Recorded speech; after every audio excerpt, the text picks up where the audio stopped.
सलाम। जय Bhim.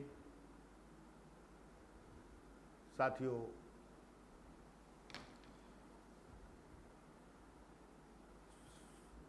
Press clubs Lucknow में 9 तारीख को 1 बजे से 5 बजे तक का कार्यक्रम दिया गया है, जिसमें प्रेस कॉन्फ्रेंस भी होगी और उसमें एक चर्चा भी होगी, मीटिंग भी रहेगी। जिसमें साथियों, आप सभी को से अनुरोध है कि आप उपस्थित हों और अपने समस्याओं के निदान के लिए, और उसमें एक ये कार्यक्रम इस तरह से निश्चित किया जाएगा कि कैसे हम लोग इन विकृतियों में के अंदर काम करें कि कोई पार्टी ऐसा कुछ विपक्ष का माहौल नहीं दिखाई दे रहा है। और इस देश में जो विकृत सामाजिक व्यवस्था लोगों के अंदर माइंड में प्रवेश कर गई है, दिमाग में, वो हर व्यक्ति के अंदर है। वो जो इस देश में आरएसएस या विकृत सामाजिक व्यवस्था के लिए काम कर रहे हैं, उनकी आज सरकार है। तो दूसरी तरफ देखा जाता है जो सेकुलर की बात करते हैं, उनमें भी विकृतियों का समावेश बहुत अधिक हो गया है। और क्योंकि एक वो विशेष विचारधारा से सभी संबंधित हो रहे हैं, जिसे इस देश में हिंदुत्व कहा जाता है।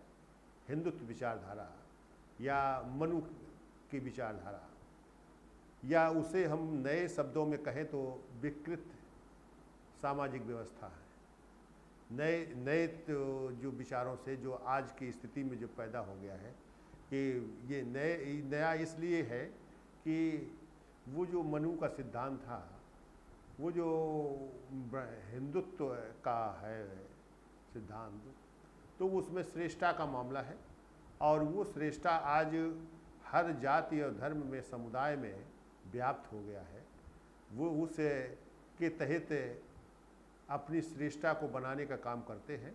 तो लेकिन एक विशेष है इस हिंदुत्व वाली विचारधारा में कि एक सुप्रीम है और दूसरे जो सुप्रीम है तो उसके अधीन रहते हैं। वो ऐसी विचारधारा है, और जिसके कारण से जो देश में पहले जो सरकार में थे, जो विपक्ष जो सरकार में था, जो विपक्ष काम कर रहा है वर्तमान में, तो ये विपक्ष जो है शुरू से, जब से भारत आज़ाद हुआ तब से सारी अच्छाइयों के साथ साथ सेकुलरिज्म के साथ वो हिंदुत्व को कायम करने की पूरी तरीके से विचारों में समाहित रखा है। उसके लिए इस देश में कहीं न कहीं उसके तरफ एक विश्वास रहा है, और देश में जो इक्वलिटी है, जो बराबरी है, इसको रुकावट की स्थिति पैदा करते रहे हैं।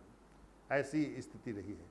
तो इसे जब तक इस देश में इक्वलिटी नहीं आएगी, बराबरी नहीं आएगी, जब तक बराबरी नहीं लाएंगे, जब तक बराबरी के लिए काम नहीं होगा, जब तक इस देश में लोकतंत्र को लोकतंत्र के हिसाब से स्थापित नहीं होगा, हर व्यक्ति को बराबरी का, हर काम करने का, उसे बराबरी की इक्वलिटी नहीं होगी, तब तक इस देश में जो सेकुलरिज्म है ये अधूरा है, ये अधूरा रहेगा, वो कभी पूरा नहीं हो सकता है। आज जो धर्म अलग अलग हैं तो उनमें भी इस तरह की प्रवृत्ति आ गई है। ये जो सिद्धांत है, जो विकृत सामाजिक व्यवस्था है, ये सब जगह अपना घर बना लिया है। जिस तरह से इस देश में जो सेकुलरिज्म है ये बहुत कमज़ोर खड़ा हो गया है।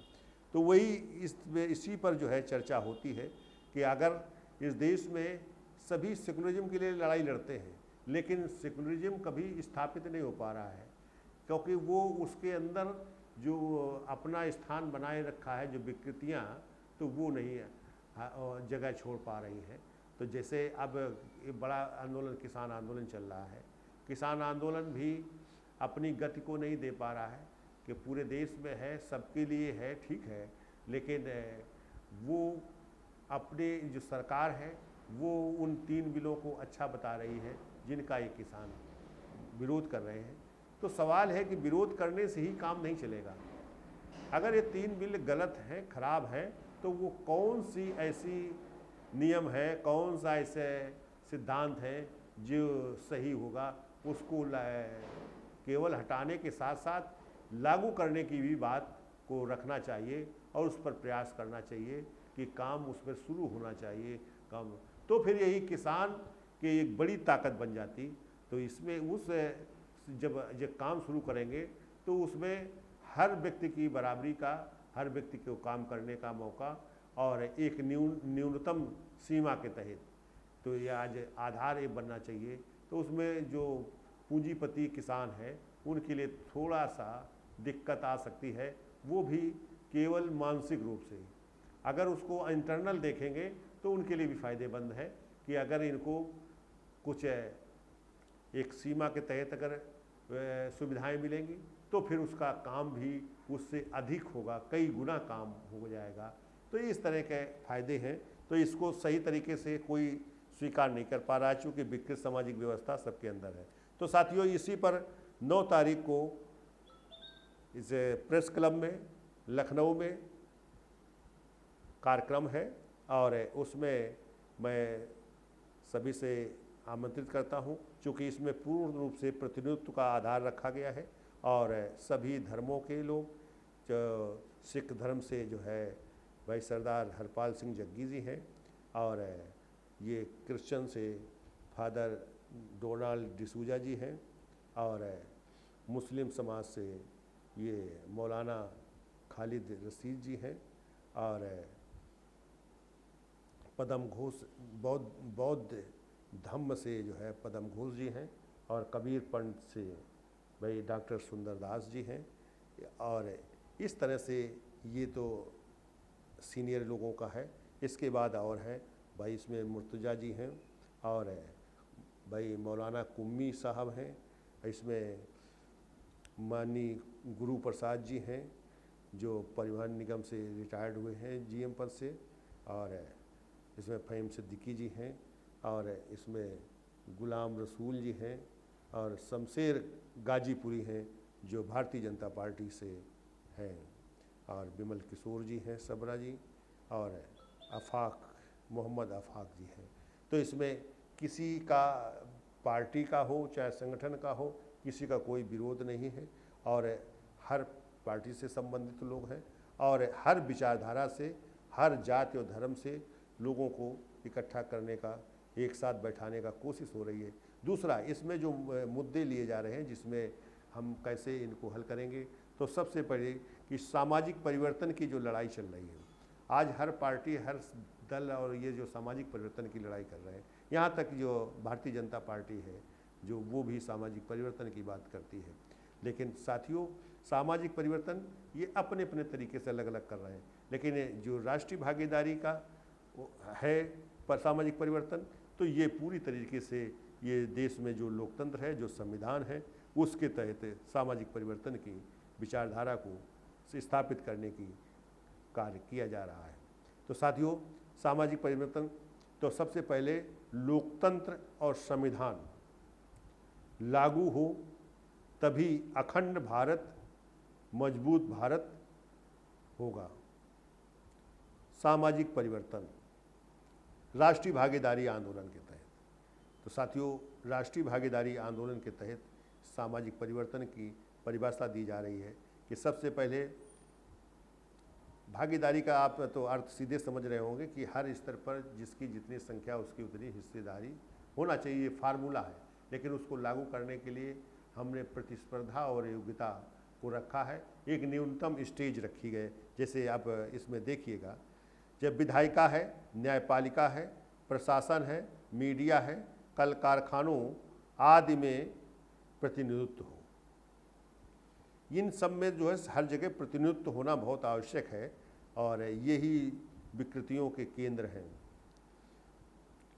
दूसरा, फिर नागरिकता, किसान समस्या, जाट, गुर्जर, पाटिल, कायस्थ, पिछड़ा, अति पिछड़ा और अनुसूचित जाति, अनुसूचित जनजाति, पासमानदा, समान वर्ग आदि की जो आंदोलन, आरक्षण आंदोलन चल रहे हैं, तो जो अपने अपने समाज की प्रतिनिधित्व के लिए उसके लिए आरक्षण की जो मांग कर रहे हैं। तो ये मांग की बात है, तो जब सभी अपने अपने जाति धर्म के आधार पर जो मांगे कर रहे हैं, तो इसको फिर इस देश में भागीदारी के सिद्धांत से प्रतिनिधित्व हर स्तर पर लागू किया जाना चाहिए, और ये तभी ये सही लागू हो सकता है। अन्यथा ये आरक्षण की व्यवस्था शून्य रहेगी, और जिससे यह देश जो विकृतियों से था वो फिर से विकृत हो जाएगा। क्योंकि अखंड भारत का जो स्वप्न है, जो मजबूत भारत बनाने की बात है, तो ये कभी मजबूत भारत फिर नहीं हो सकता है। इसलिए इस देश में जब तक, खास तौर से जब तक इस देश में विकृत सामाजिक व्यवस्था है, तब तक इस देश में अखंड भारत और या मजबूत भारत की स्थिति कभी आ ही नहीं सकती है। ये है सिद्धांत।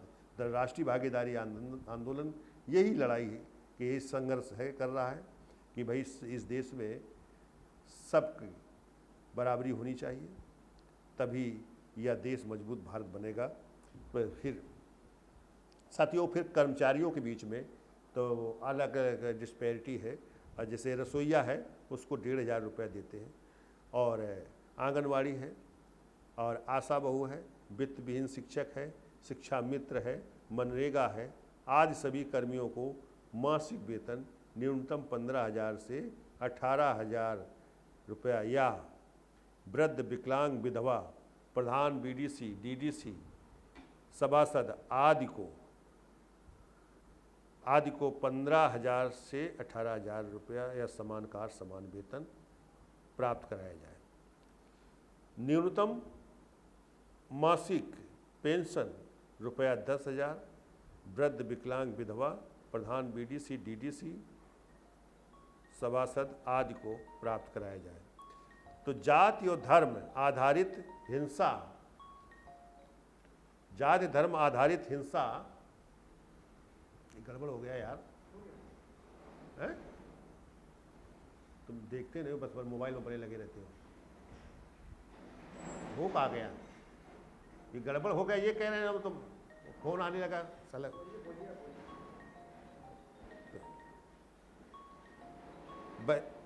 आधारित हिंसा एवं बहन बेटियों का बलात्कार समाप्त होगा।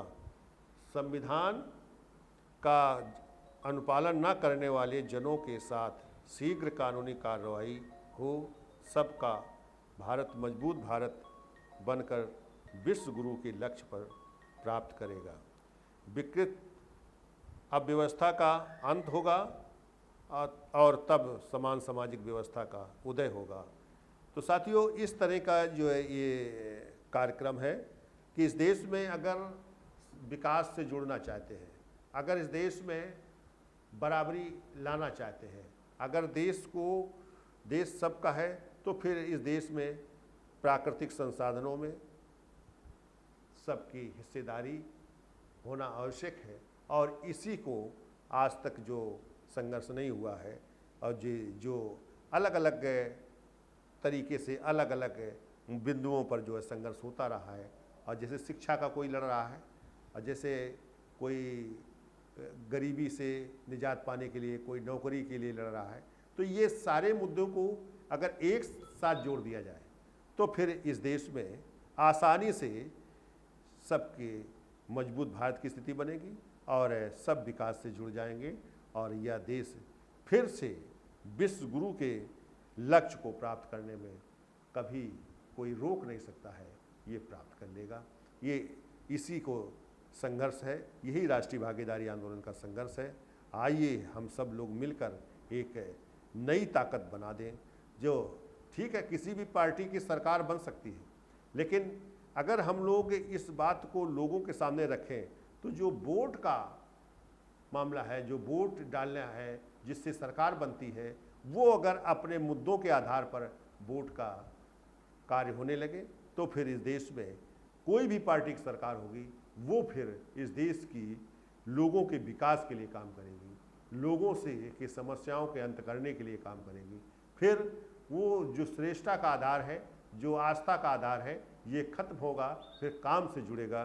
तो साथियों, आइए, आप केवल परेशानी होकर केवल घरों में बैठकर चिल्लाने से काम नहीं होगा। थोड़ा सा योगदान करिए, साथ करिए और आगे बढ़िए, तो तो आपकी जितनी ताकत है आपको उसका महत्व मिलेगा। और इस देश में आसानी से अगर जो लोग चुनाव लड़ना चाहते हैं, जो लोग उसे विधानसभा या लोकसभा में जाना चाहते हैं, तो फिर उसी तरह से काम करना होगा। काम के साथ वो वहाँ आसानी से पहुँच सकते हैं।